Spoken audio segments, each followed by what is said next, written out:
প্রথমে আমি ধন্যবাদ জানাই।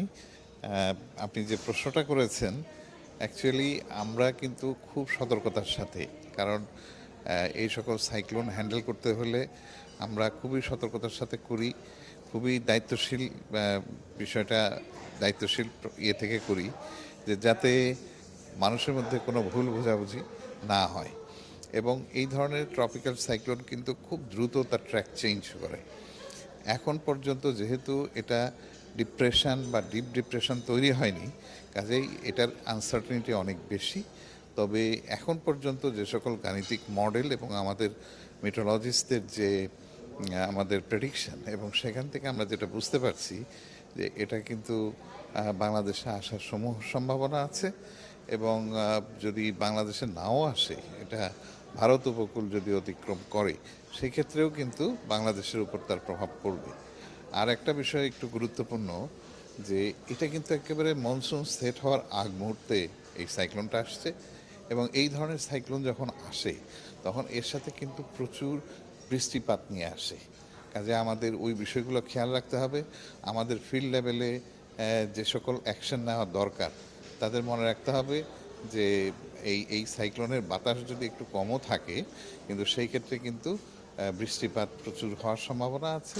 এবং সেই ক্ষেত্রে যে ধরনের অ্যাকশন নেওয়া দরকার যে সকল সেক্টরে, তারা যেন সেভাবে অ্যাকশন নেয়। তা আমাদের এখন যে ঘূর্ণিঝড়ের কথা বললেন, এখনও তো ঘূর্ণিঝড় তৈরি হয়নি।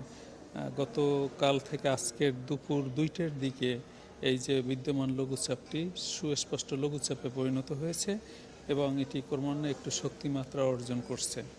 এবং আমরা আশঙ্কা করছি যে কালকে সকালের মধ্যে সেটি নিম্নচাপে পরিণত হতে পারে। এবং আপনারা জানেন যে নিম্নচাপ হলো সাইক্লোজেনেসিসের প্রাথমিক ধাপ। নিম্নচাপ হওয়ার পর তার প্রবাবেল পাত কোন দিকে অগ্রসর হবে, তার ট্র্যাক কী ধরনের হবে, তার শক্তিমাত্রা কেমন হবে, সেই সম্পর্কে একটু সম্যক ধারণা পাওয়া যায়। তারপরও নিম্নচাপ গভীর নিম্নচাপ হতে হবে, তারপর ঘূর্ণিঝড়ের রূপ নেয়।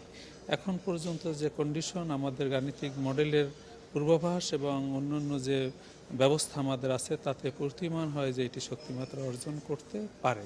তবে আগামীকাল নিম্নচাপ হওয়ার পর তার প্রবাবেল পাত কোন দিক থেকে সে উপকূল অতিক্রম করতে পারে এবং তার সাথে সংশ্লিষ্ট দমকা বাতাস, ঝোড়ো হাওয়া অথবা বায়ুতাড়িত জলোচ্ছ্বাস ইত্যাদি বিষয়গুলো আপনাদেরকে পরবর্তীতে অবহিত করা হবে।